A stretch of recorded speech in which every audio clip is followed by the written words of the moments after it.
새벽 4시 서울 변두리의 작은 골목길은 아직 어둠에 잠겨 있었습니다. 찬바람이 골목을 휘감아 돌며 쓰레기들을 이리저리 날려보냈어요. 그 사이로 모습을 드러낸 한 노인은 구부정한 허리를 더 굽히며 플라스틱 병 하나를 주워들었습니다. 정만식은 72살의 나이가 무색하게 재빠른 손놀림으로 병을 자루에 넣었어요. 찢어진 장갑 사이로 그의 손가락은 이미 붉게 얼어붙어 있었습니다. 하지만 멈출 수는 없었죠.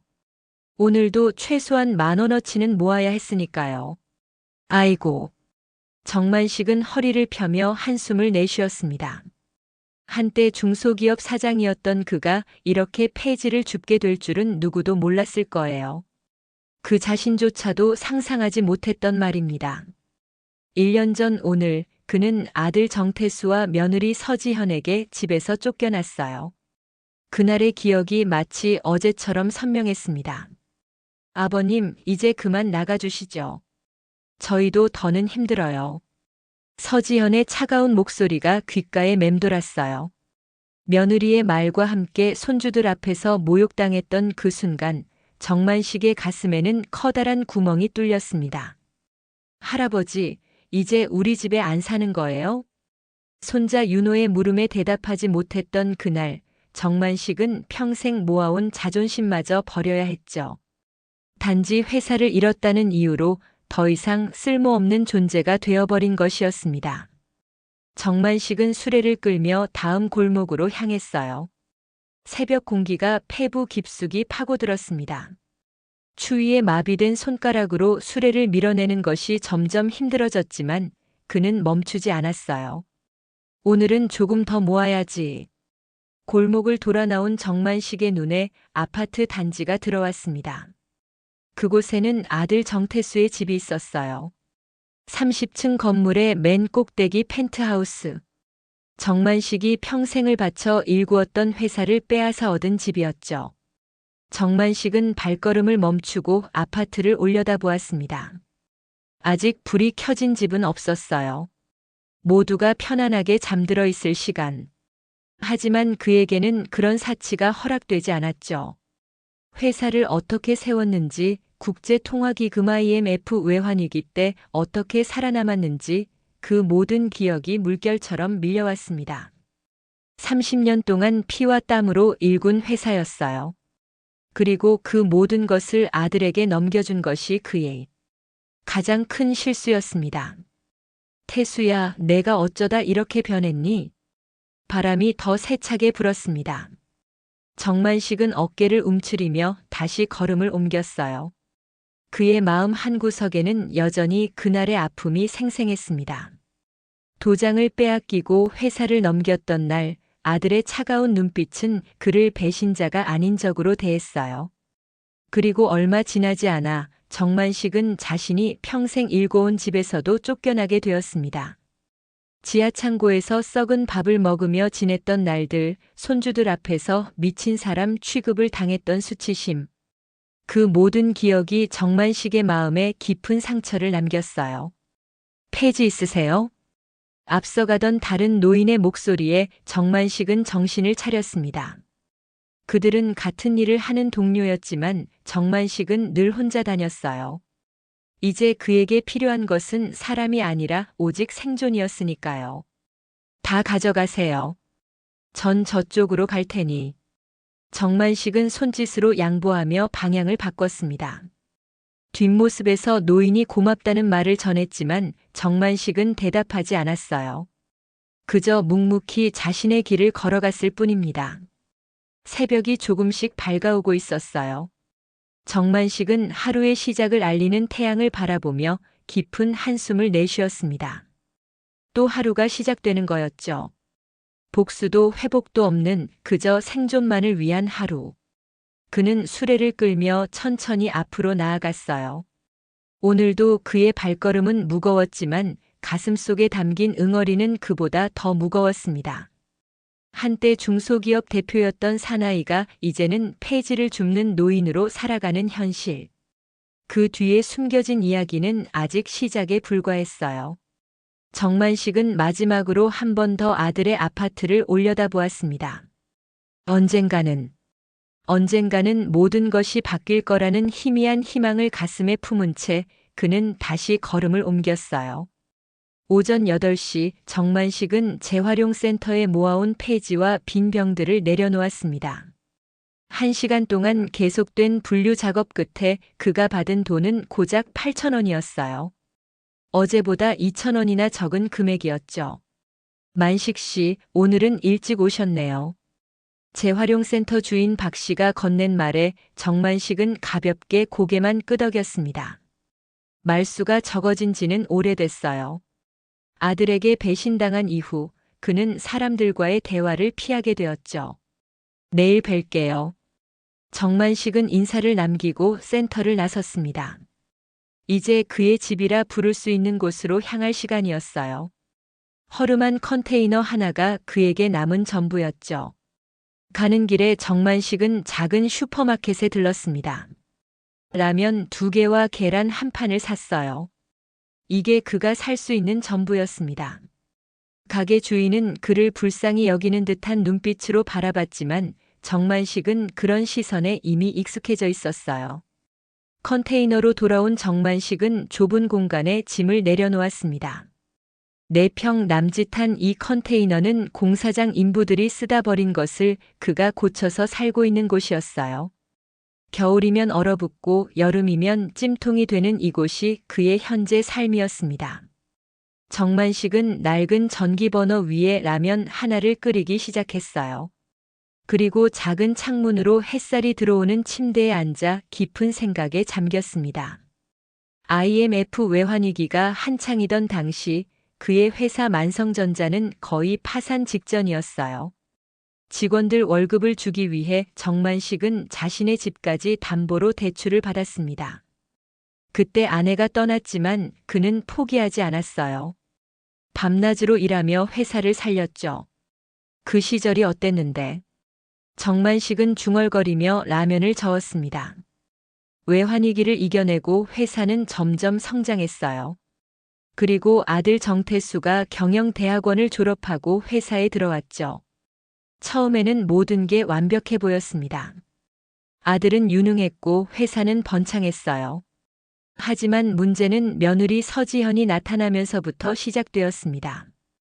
외식업체 출신의 그녀는 명품과 체면을 중시하는 실리주의자였어요.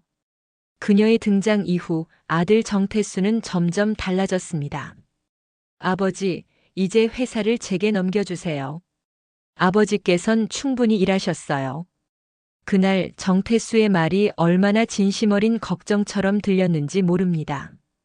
정만식은 60살의 나이에 아들의 말을 믿고 모든 것을 넘겨주었어요. 법적 권한, 인감도장, 회사 경영권까지. 그리고 단 3달 만에 모든 것이 바뀌었습니다. 정만식은 회사에서 완전히 쫓겨났어요. 아들은 그를 정신이 온전치 않다며 직원들 앞에서 망신을 주었죠. 그리고 얼마 지나지 않아 집에서도 내쫓겼습니다. 라면이 다 끓었습니다. 정만식은 그릇에 라면을 옮겨 담았어요. 뜨거운 김이 그의 얼굴을 덮었지만 가슴속의 차가움은 녹지 않았습니다. 윤호, 다인, 손주들의 이름을 부르며 정만식의 눈에 눈물이 고였어요. 초등학교 6학년인 윤호는 한때 그를 무척 따랐습니다. 매주 일요일이면 함께 낚시를 가곤 했었죠. 그리고 초등학교 2학년인 다인이는 여전히 할아버지를 사랑했어요. 하지만 모든 것이 달라졌습니다. 지난번 우연히 길에서 마주쳤을 때 윤호는 그를 모른 척했어요. 부모의 말을 그대로 따라하던 아이의 차가운 눈빛이 정만식의 가슴을 찢었습니다. 할아버지는 이제 우리 가족이 아니래요. 엄마가 그랬어요. 윤호의 말이 지금도 귓가에 맴돌았어요. 정만식은 밥을 먹다 말고 숟가락을 내려놓았습니다. 식욕이 사라졌어요. 창밖으로는 도시의 소음이 들려왔습니다. 사람들은 각자의 삶을 살아가고 있었어요.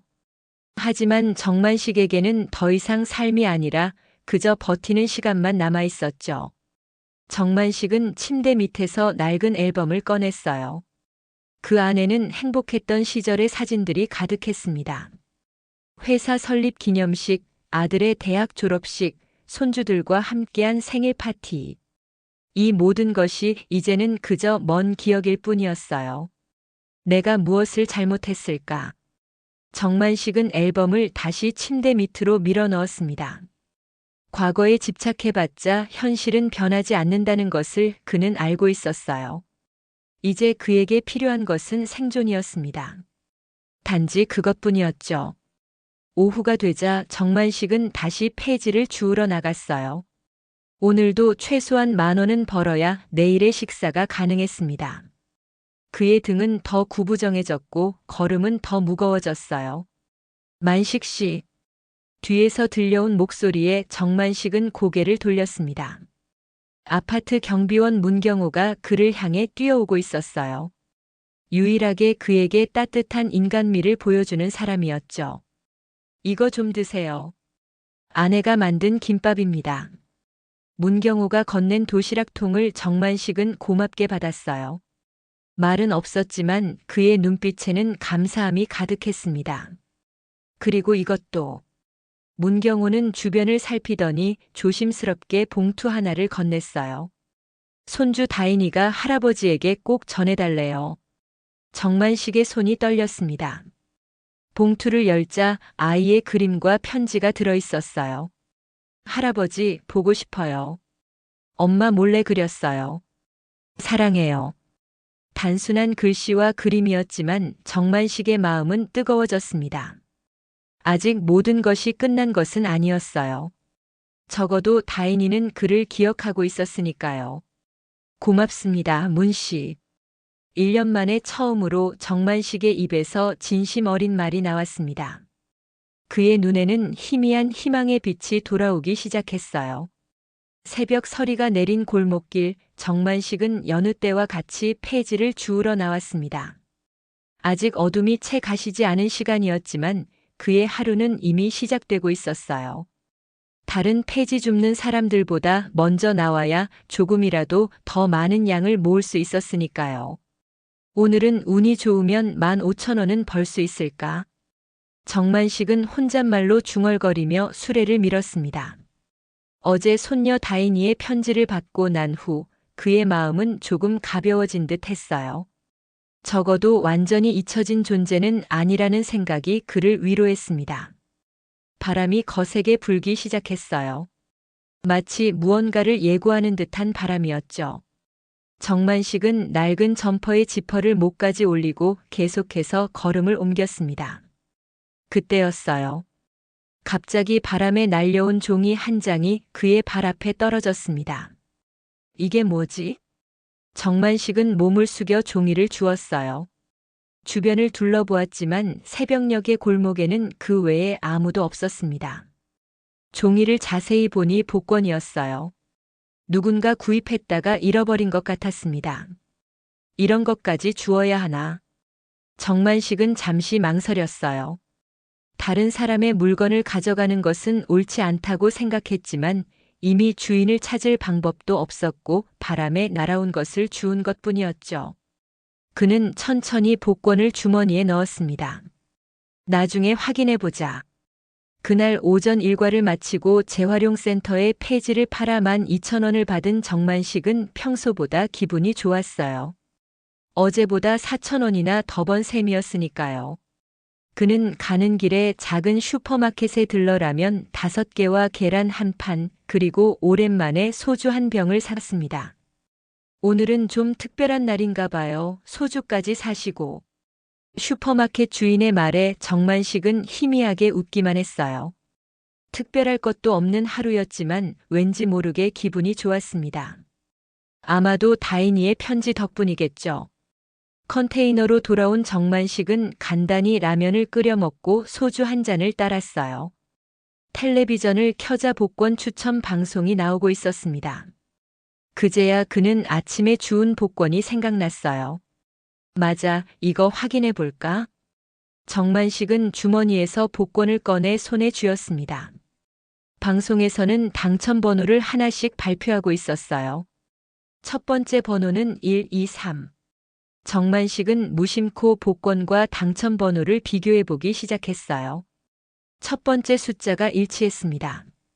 그리고 두 번째, 세 번째. 놀랍게도 숫자들이 하나하나 일치해 나갔어요. 이게 말이 돼? 정만식의 손이 떨리기 시작했습니다. 여섯 번째 숫자까지 모두 일치했어요. 완벽한 일치. 그는 자신의 눈을 의심했습니다. 다시 한 번 그리고 또 한 번 숫자를 확인했지만 결과는 변함이 없었어요. 1등. 1등이야. 그의 목소리가 떨렸습니다.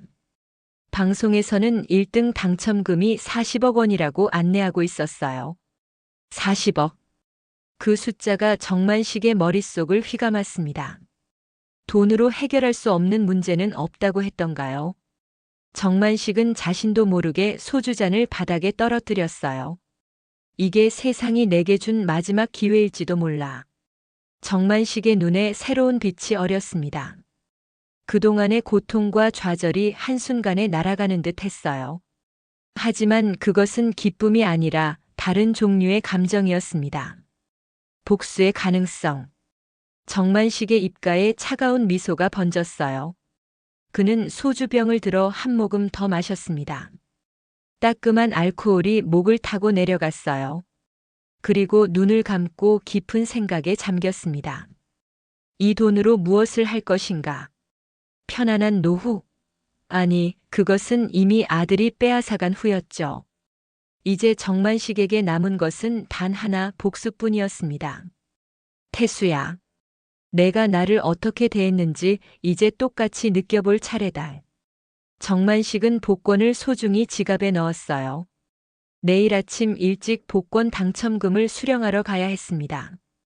하지만 그 전에 해야 할 일이 있었어요. 계획을 세워야 했습니다. 철저하고 완벽한 계획을요. 그날 밤 정만식은 오랜만에 달콤한 꿈을 꾸었습니다.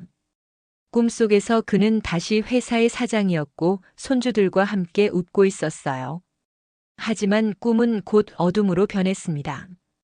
아들의 배신, 며느리의 멸시, 그리고 집에서 쫓겨나는 순간까지. 정만식은 식은땀을 흘리며 잠에서 깨어났어요.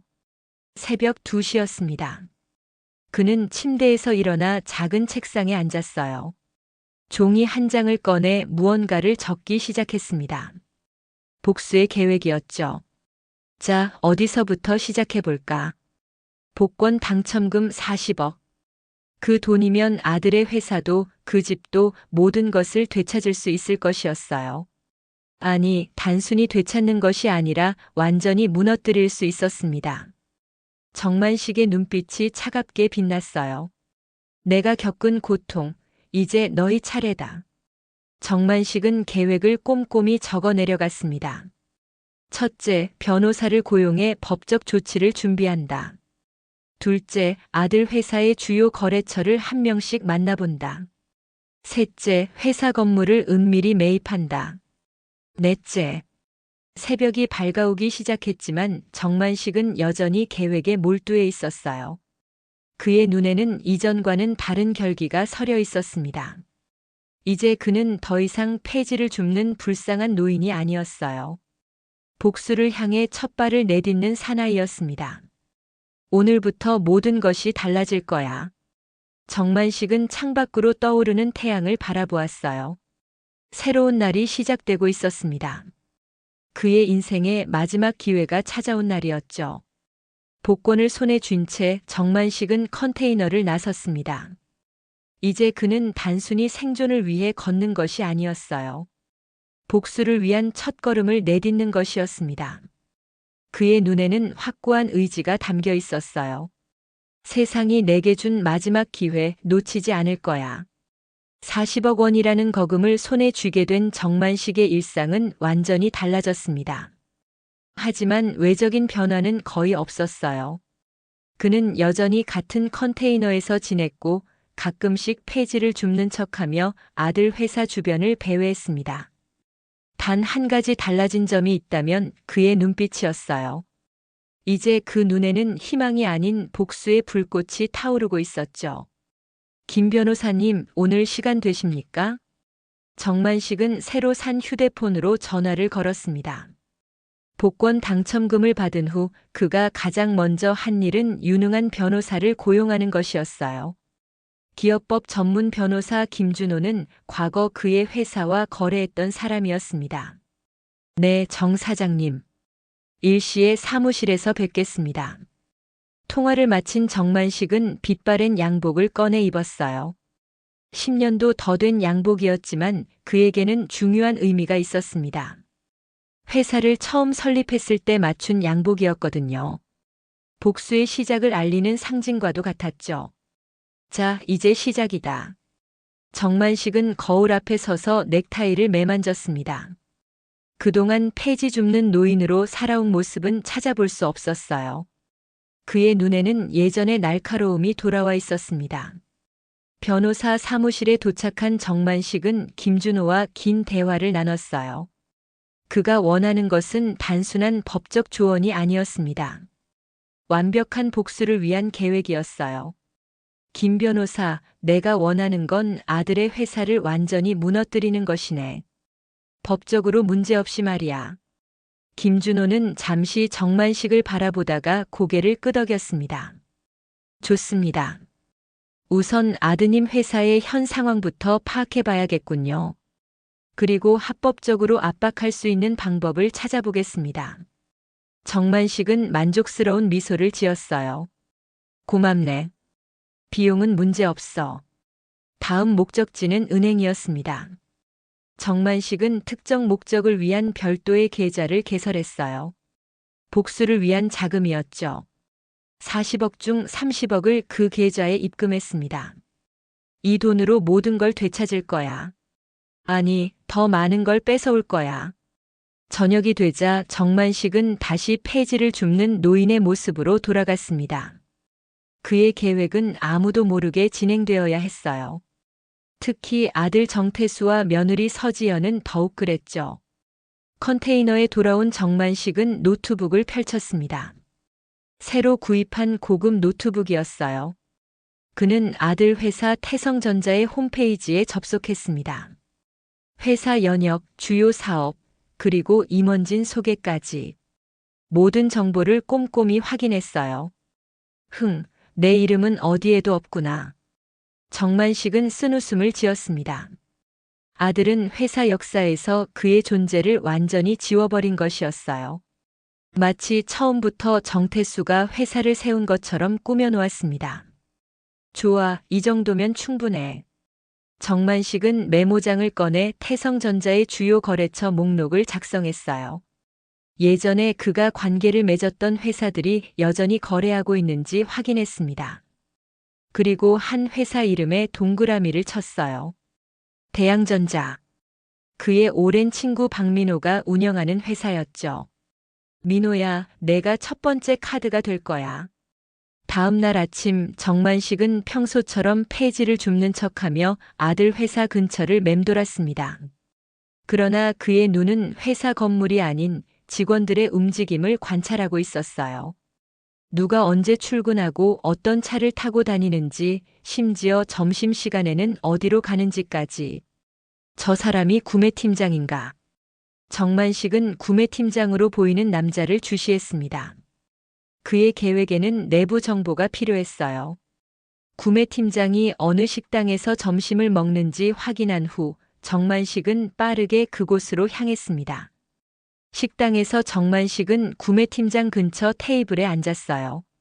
그리고 의도적으로 자신의 신분증을 떨어뜨렸습니다. 구매팀장이 그것을 주었죠. 아저씨, 이거 떨어뜨리셨어요. 정만식은 감사하다는 듯 고개를 숙였습니다. 고맙습니다. 제가 눈이 좀 어두워서.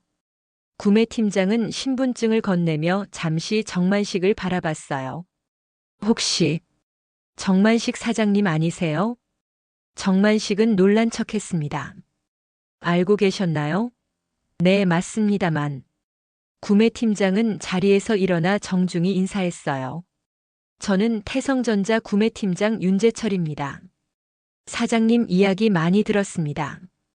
회사를 처음 세우신 분이시잖아요. 그렇군요. 아들이 아직도 저를 기억하고 있었나 보네요. 윤재철은 잠시 당황한 표정을 지었습니다. 아, 그게 직원들 사이에서는 알고 있습니다. 하지만 공식적으로는 괜찮습니다. 이해해요. 정만식은 미소 지었어요. 혹시 시간 있으시면 커피 한잔 할까요? 옛날 이야기도 좀 듣고 싶네요. 윤재철은 잠시 망설이다가 고개를 끄덕였습니다. 그렇게 정만식의 계획은 서서히 진행되기 시작했어요. 내부 정보를 얻기 위한 첫 단계였죠.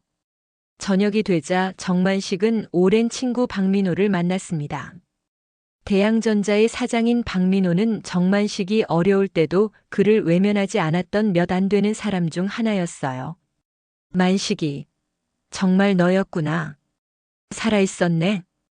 박민호는 정만식을 보자마자 반가워했습니다. 그들은 오랜 시간 이야기를 나눴어요. 정만식은 자신의 계획 일부를 박민호에게 털어놓았습니다. 민호야, 이번엔 내가 도움을 청하러 왔어. 태성전자와의 거래를 중단해 줄 수 있겠나? 박민호는 잠시 고민하다가 대답했어요. 쉽지 않을 텐데. 하지만 내가 부탁한다면 방법을 찾아보지. 정만식은 고개를 끄덕였습니다. 고맙네. 자세한 건 나중에 설명하마.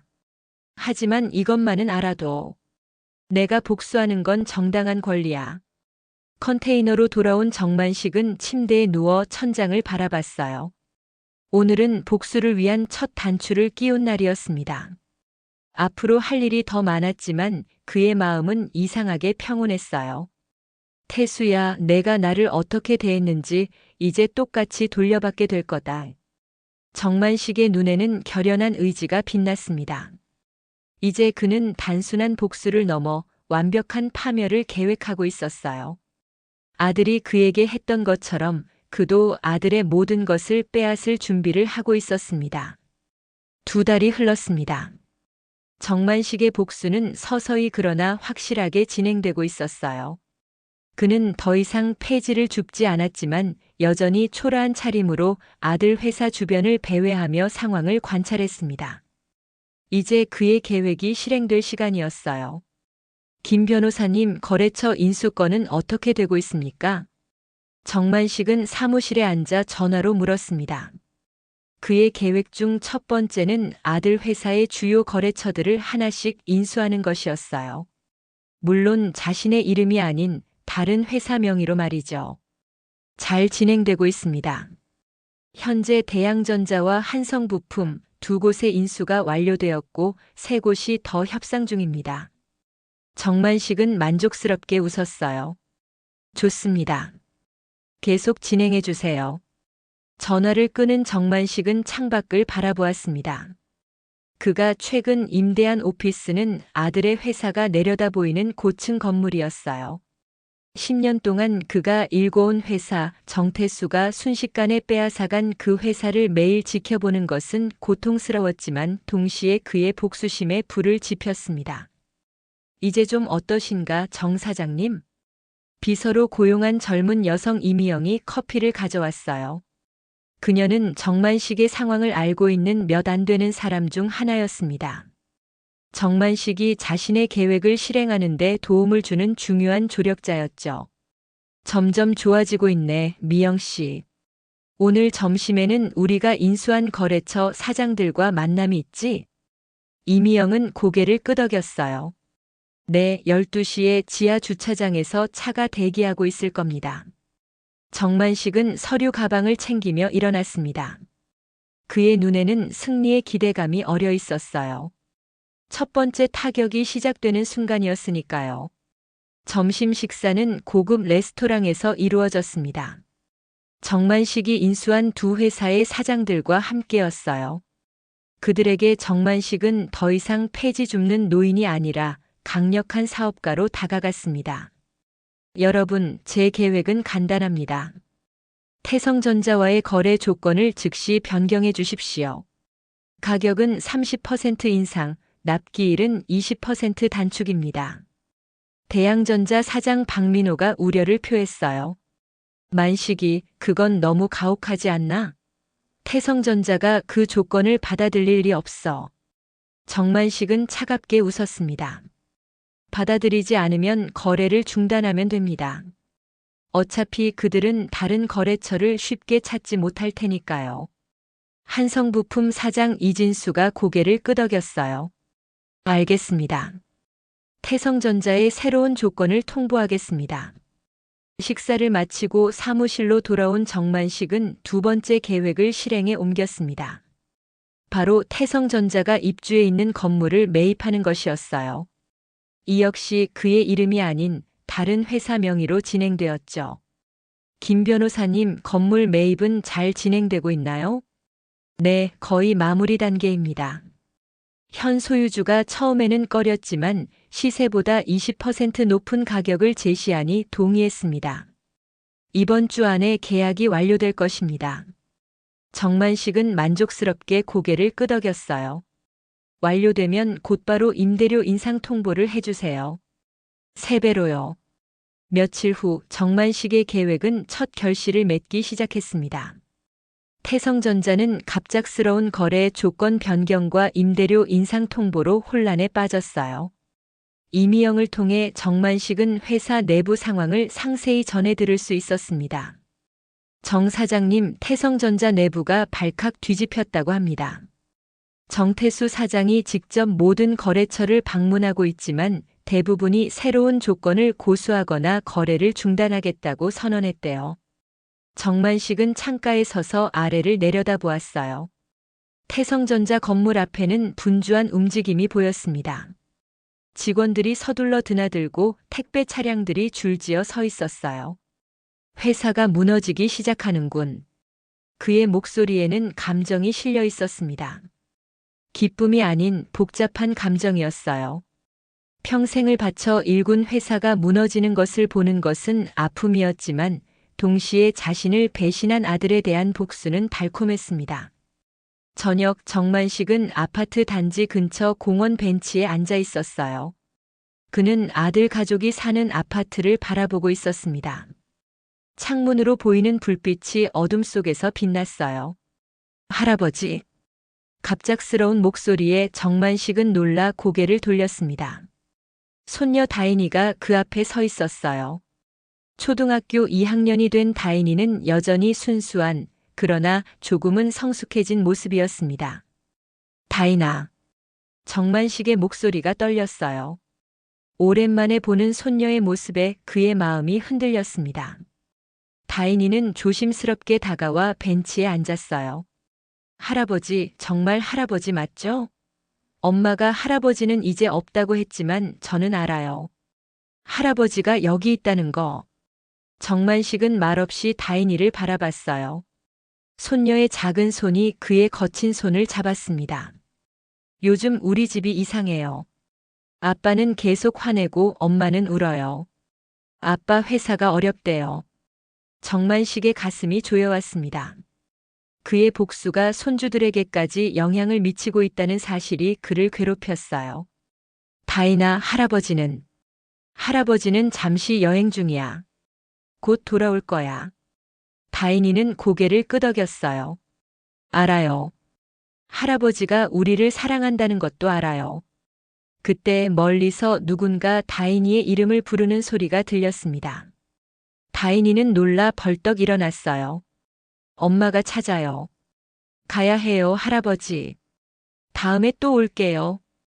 다인이가 뛰어가는 모습을 바라보며 정만식의 눈에 눈물이 고였습니다.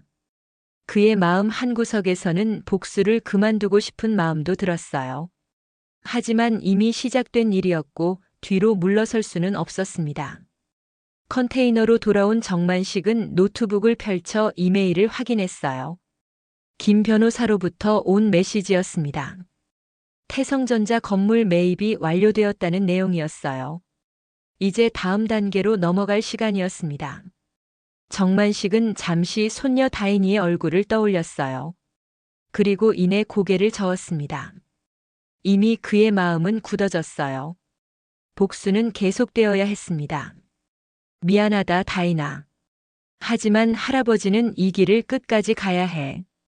정만식은 불을 끄고 침대에 누웠습니다. 내일은 그의 계획 중 가장 중요한 단계가 시작되는 날이었어요. 태성전자의 내부 붕괴를 이끌어내는 것, 직원들의 이탈과 주주들의 불신을 조장하는 것이었습니다. 태수야, 내일이면 내가 얼마나 무력한지 깨닫게 될 거다. 그의 눈에서 결연한 의지가 빛났습니다. 복수의 달콤함이 그를 사로잡고 있었어요.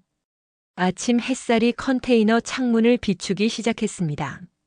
정만식은 이미 준비를 마치고 출발할 채비를 하고 있었어요. 오늘은 그의 복수가 절정에 달하는 날이었습니다. 태성전자의 주주총회가 열리는 날이었거든요. 모든 준비는 끝났겠지요? 정만식은 김 변호사에게 전화를 걸었습니다. 그의 목소리는 차분했지만 내면에는 긴장감이 감돌고 있었어요. 네, 정 사장님. 모든 것이 준비되었습니다. 저희가 인수한 주식으로 충분히 영향력을 행사할 수 있을 겁니다. 정만식은 만족스럽게 고개를 끄덕였어요. 지난 2달 동안 그는 비밀리에 태성전자의 주식을 매입해왔습니다. 시장에서 공개적으로 그리고 소액 주주들로부터 개인적으로요. 이제 그의 손에는 태성전자 주식 35%가 쥐어져 있었습니다. 물론 그의 이름이 아닌 다른 회사 명이었지만요. 좋습니다. 그럼 계획대로 진행하세요. 정만식은 특별히 준비한 양복을 입었습니다. 그리고 모자와 선글라스로 변장을 한 후 택시를 불렀어요. 주주총회장으로 향하는 길, 그의 마음은 이상하게 평온했습니다. 마치 오랜 전쟁이 마무리되는 순간을 맞이하는 장군처럼 말이죠. 총회장에 도착한 정만식은 조용히 맨 뒷자리에 앉았어요. 아무도 그를 알아보지 못했습니다. 그는 그저 한 명의 평범한 주주로 보였을 뿐이었죠. 이번 주주총회를 시작하겠습니다. 아들 정태수가 단상에 올라 회의를 진행했습니다. 그는 예전의 자신감 넘치는 모습이 아니었어요. 눈 밑에 다크서클이 짙었고 목소리에도 불안감이 묻어났습니다. 최근 우리 회사가 어려움을 겪고 있는 것은 사실입니다.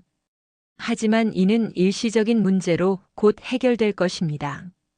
새로운 거래처 확보와 비용 절감을 통해. 그때 김 변호사가 자리에서 일어났어요. 의장님, 질문이 있습니다. 정태수는 잠시 당황하는 기색을 보였습니다. 네, 말씀하세요. 최근 태성전자의 주가 하락과 거래처 이탈에 대한 책임은 누구에게 있습니까?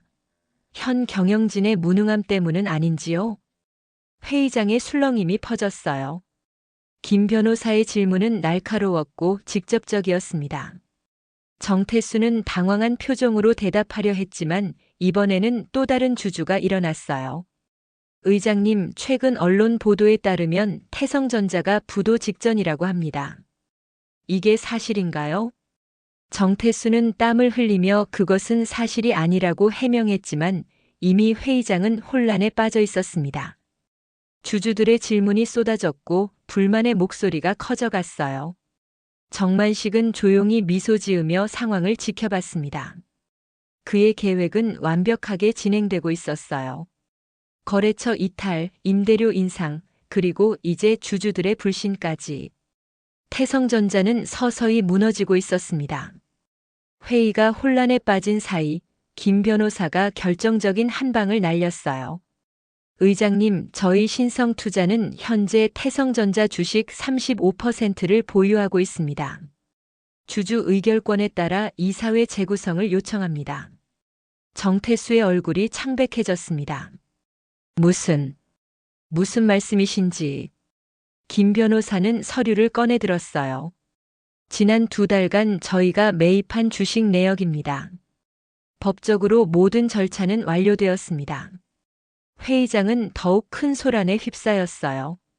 정태수는 당황한 표정으로 서류를 확인했습니다. 그의 손이 떨리고 있었죠. 투표를 시작하겠습니다. 현 경영진 해임에 관한 찬반 투표입니다. 투표 결과는 예상대로였습니다. 대다수의 주주들이 경영진 해임에 찬성했어요. 정태수는 믿을 수 없다는 표정으로 결과를 바라봤습니다. 에이, 이건 불법입니다.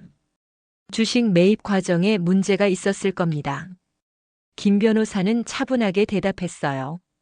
모든 절차는 합법적으로 진행되었습니다. 의장님께서 직접 확인하셔도 좋습니다. 정태수는 단상에서 내려와 서둘러 회의장을 빠져나갔습니다. 그의 뒷모습에서 패배의 기운이 느껴졌어요. 정만식은 그 모습을 지켜보며 복잡한 감정에 사로잡혔습니다.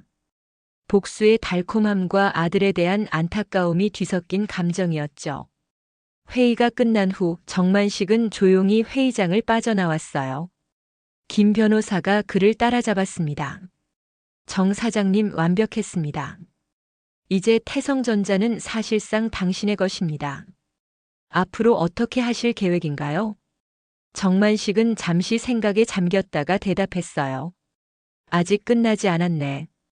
이건 시작에 불과해. 그날 저녁 정만식은 아들 정태수의 아파트 근처 공원 벤치에 앉아 있었습니다. 멀리서 아파트 단지를 바라보며 기다리고 있었어요. 그리고 마침내 그가 기다리던 장면이 펼쳐졌습니다. 택시 한 대가 아파트 앞에 멈췄어요. 정태수가 내렸고 그의 표정은 절망 그 자체였습니다. 얼마 후 며느리 서지현과 격렬한 말다툼을 벌이는 모습이 보였어요. 창문을 통해 그들의 목소리가 희미하게 들려왔습니다.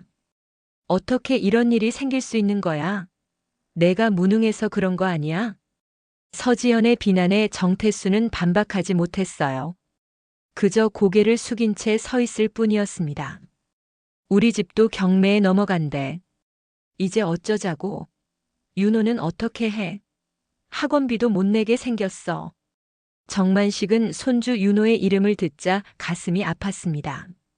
하지만 그의 결심은 흔들리지 않았어요. 이것이 바로 그가 원했던 것이었으니까요. 아들이 그랬던 것처럼 그 역시 모든 것을 빼앗아갈 생각이었습니다.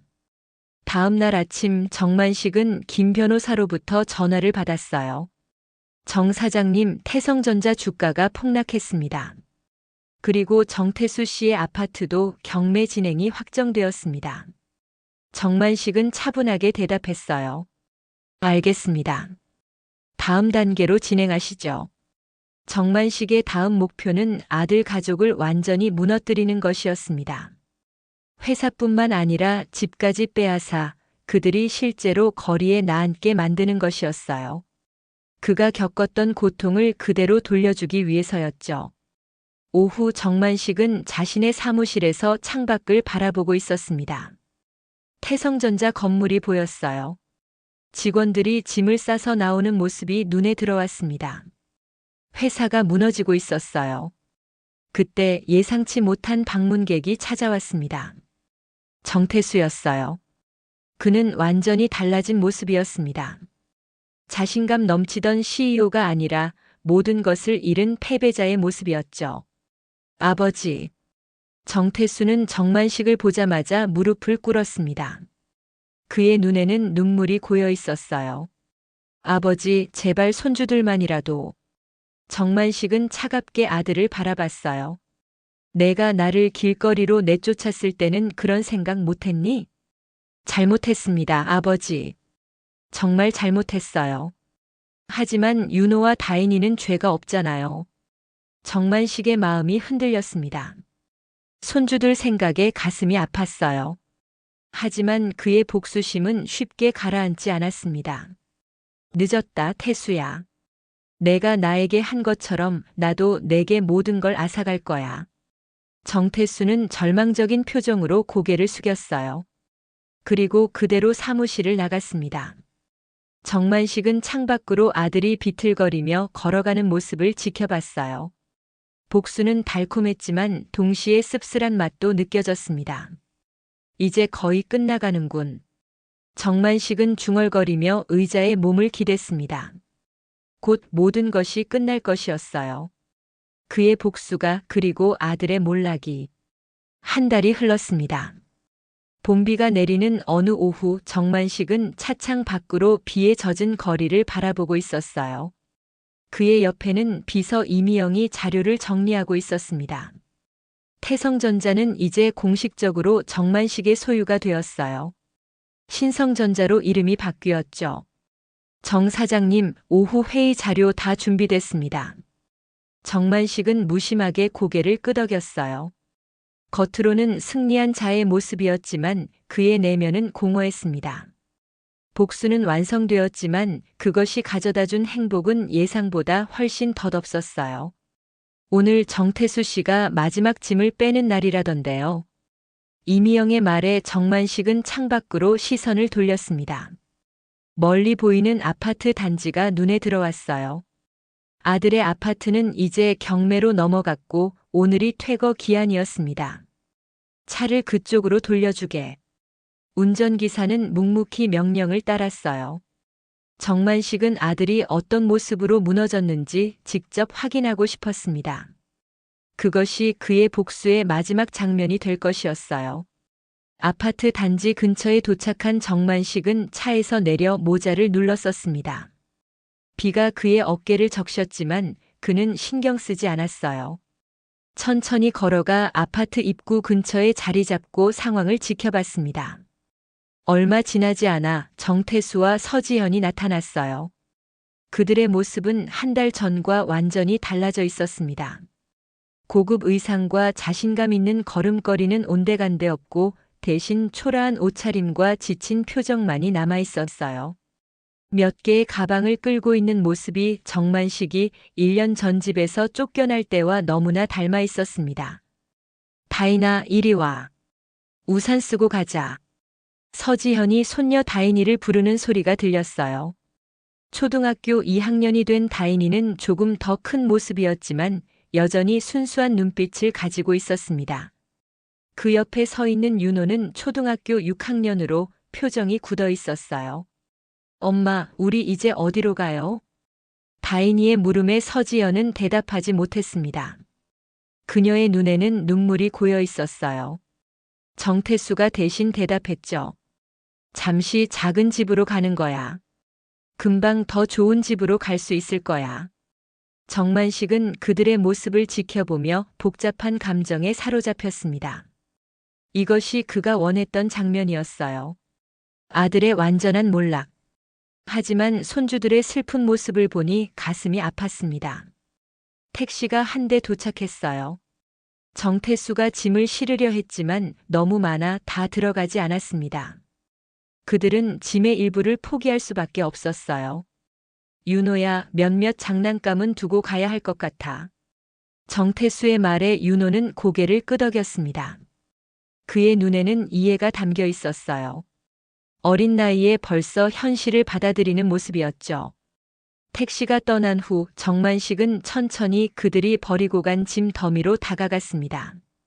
버려진 장난감들, 책들, 그리고 사진들. 그중 한 장의 사진이 그의 눈에 들어왔어요. 자신과 아들 그리고 손주들이 함께 찍은 사진이었습니다. 행복했던 시절의 기억이었죠. 정만식은 사진을 주워 포켓에 넣었어요. 그리고 발걸음을 돌렸습니다. 이제 그의 복수는 완전히 이루어졌습니다. 아들은 모든 것을 잃었고 그 자신은 적어도 표면적으로는 모든 것을 되찾았어요. 일주일 후 정만식은 특별한 행동을 취했습니다. 아들 가족이 이사한 곳을 알아낸 그는 그 근처에 작은 사무실을 차렸어요. 그리고 매일 아침 아들이 무엇을 하는지 관찰했습니다. 김 변호사님, 정태수의 최근 활동이 어떤지 알아봐 주십시오. 정만식의 요청에 김 변호사는 상세한 보고서를 제출했어요. 정태수는 이제 작은 편의점에서 아르바이트를 하고 있었습니다. 서지연은 식당에서 설거지를 했고요. 그들은 서울 외곽의 작은 반지하 방에서 살고 있었습니다. 폐지는 안 줍나요? 정만식의 질문에 김 변호사는 고개를 저었어요. 아직 그 정도까지는 아닌 것 같습니다. 그래요? 좀 더 지켜봅시다. 정만식의 눈에는 여전히 복수의 불꽃이 타오르고 있었습니다. 그는 아들이 자신과 같은 경험을 하길 원했어요. 폐지를 줍고 사람들의 멸시를 받고 거리에서 추위에 떠는 그런 경험을요. 또 한 달이 지났습니다.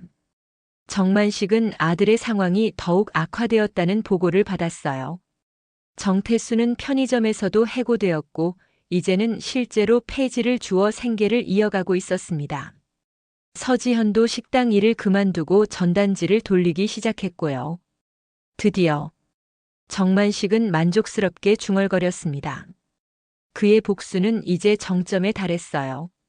아들과 며느리가 실제로 폐지를 줍기 시작한 것이었죠.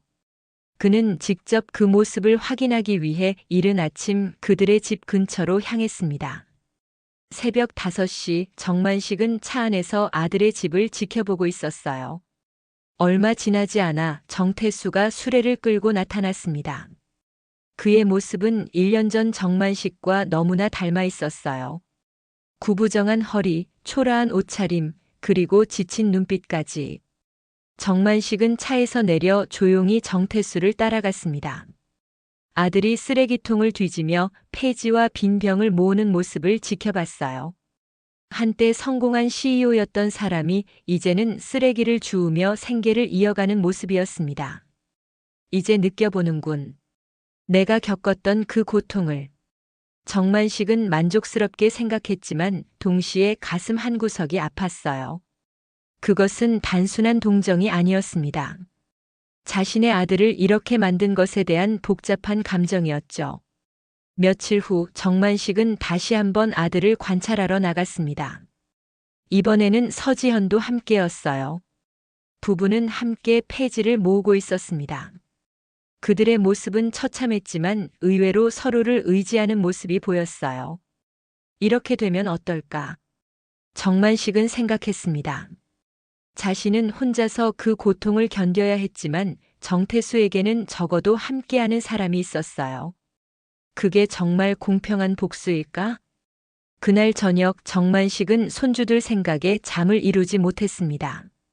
윤호와 다인이는 아무 죄가 없는데 그의 복수로 인해 고통받고 있었어요. 그는 조용히 손주들의 학원비와 생활비를 몰래 지원하기로 결심했습니다. 그들만큼은 고통받게 하고 싶지 않았거든요. 너희는 죄가 없으니까. 정만식은 중얼거리며 손주들을 위한 계좌를 개설했어요. 매달 일정 금액이 익명으로 입금되도록 설정했습니다. 그것은 그의 복수심에 조금이나마 균열을 내는 행동이었어요.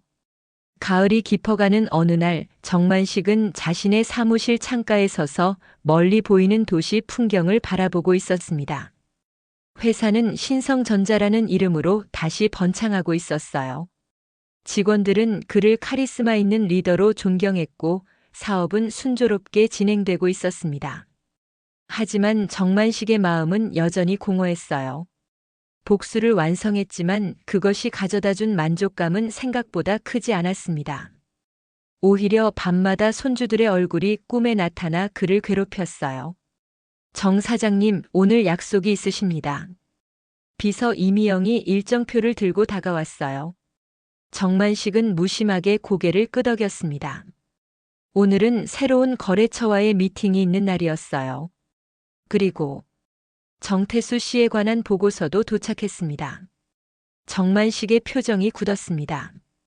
그는 여전히 아들의 상황을 정기적으로 체크하고 있었어요. 매주 김 변호사로부터 보고서를 받아보는 것이 그의 일과 중 하나였습니다. 어떤가요? 많이 어려운 상황입니다. 현재 폐지 수집으로 하루 평균 10,000원 정도 버는 것으로 파악됩니다. 반지하 월세도 밀린 상태고요. 정만식은 창밖으로 시선을 돌렸어요. 어딘가에서 아들이 수레를 끌고 폐지를 모으고 있을 것이라는 생각에 가슴이 묘하게 아팠습니다. 복수는 달성했지만 그 이후의 허무함은 예상치 못했어요. 그리고 손주 윤호가 학교에서 문제를 일으킨 모양입니다. 친구들에게 아버지가 폐지 줍는 사람이라고 놀림받았다고 합니다. 이 말에 정만식의 가슴이 더욱 아팠어요. 윤호는 죄가 없는데 그의 복수로 인해 상처받고 있었습니다. 어쩌면 이런 식의 복수는 잘못된 것일지도 모른다는 생각이 들기 시작했어요. 알겠어요. 오늘 일정은 전부 취소해 주세요. 개인적인 일이 생겼습니다. 정만식은 결단력 있게 말했습니다. 이미영은 놀란 표정이었지만 곧 고개를 끄덕이고 물러났어요. 그날 오후 정만식은 아들이 폐지를 모으는 지역을 직접 찾아갔습니다. 그는 차에서 내려 조심스럽게 주변을 둘러봤어요. 얼마 지나지 않아 정태수의 모습이 보였습니다. 아들은 수레를 끌며 천천히 골목을 지나고 있었어요. 태수야. 정만식은 조용히 아들의 이름을 불렀습니다. 정태수는 몸을 굳히고 뒤를 돌아봤어요. 아버지와 마주친 순간 그의 얼굴에는 복잡한 감정이 교차했습니다. 놀라움, 분노, 그리고 부끄러움까지. 아니, 정만식 사장님. 정태수의 목소리는 딱딱했어요. 그의 눈에는 적개심이 서려 있었습니다. 정만식은 천천히 아들에게 다가갔어요. 어떻게 지내나? 보시다시피요. 아버지가 원하시던 대로 폐지 줍고 있습니다. 만족하셨나요? 정태수의 말에는 쓰디쓴 비난이 담겨 있었습니다. 정만식은 아들의 말에 대답하지 않고 그저 바라봤어요. 정태수는 1년 전 그 자신과 똑같은 모습이 되어 있었습니다. 이제 와서 뭘 더 바라시는 건가요? 제가 무릎 꿇고 용서를 빌기라도 하길 원하세요? 정만식은 천천히 고개를 저었어요. 그런 게 아니다. 나는 단지. 그때 골목 끝에서 다인이의 목소리가 들렸습니다. 아빠. 정태수와 정만식은 동시에 고개를 돌렸어요. 다인이가 학교 가방을 메고 달려오고 있었습니다. 그 뒤로 윤호도 걸어오고 있었어요. 할아버지. 다인이는 정만식을 발견하자마자 반색하며 달려왔습니다. 정만식의 다리를 꼭 안는 손녀의 모습에 그의 마음이 무너져 내렸어요. 다인이는 여전히 그를 할아버지로 기억하고 있었습니다. 다인아, 이리 와. 정태수가 다급하게 불렀지만 다인이는 할아버지의 다리를 놓지 않았어요. 윤호는 조금 떨어진 곳에서 복잡한 표정으로 상황을 지켜보고 있었습니다. 할아버지, 우리 집에 놀러 올래요?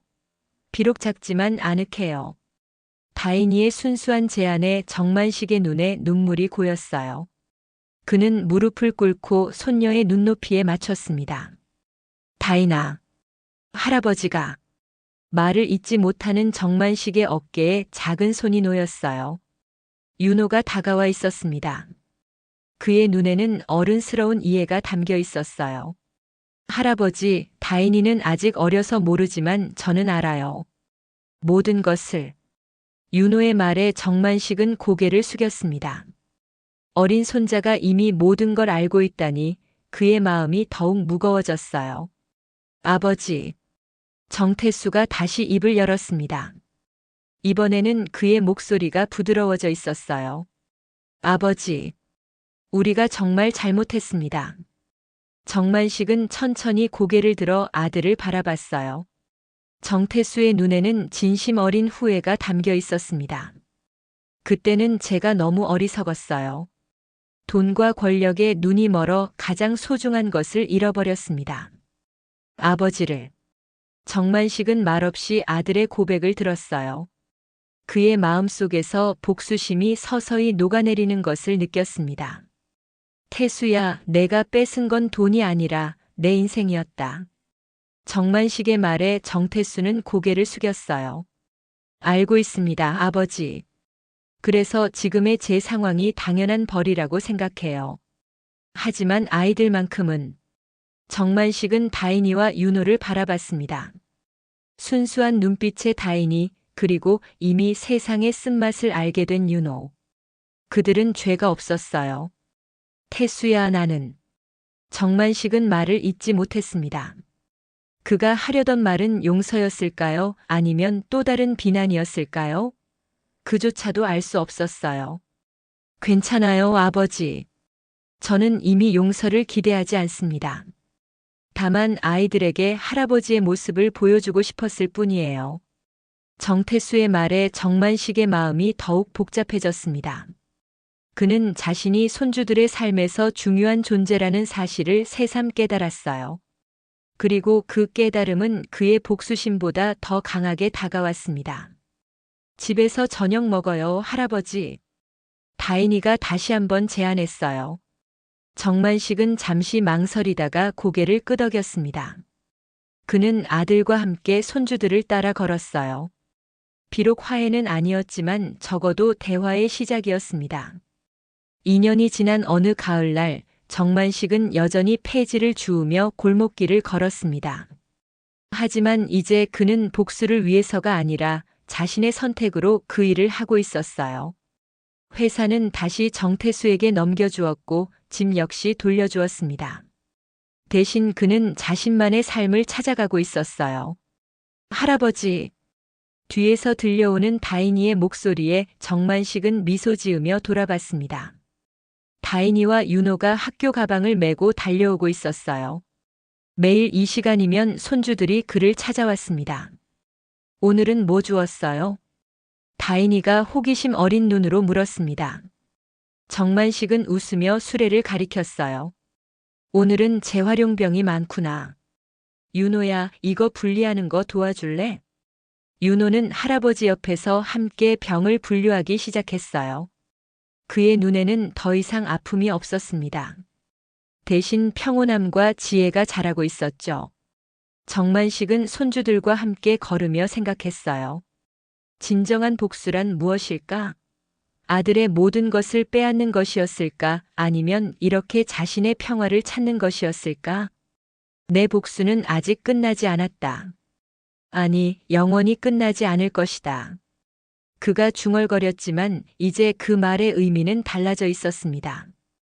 복수는 더 이상 파괴가 아니라 새로운 의미의 삶을 찾아가는 여정이 되었어요. 정만식은 수레를 밀며 앞으로 나아갔습니다. 그의 뒤로 따뜻한 가을 햇살이 그림자를 길게 늘어뜨렸어요.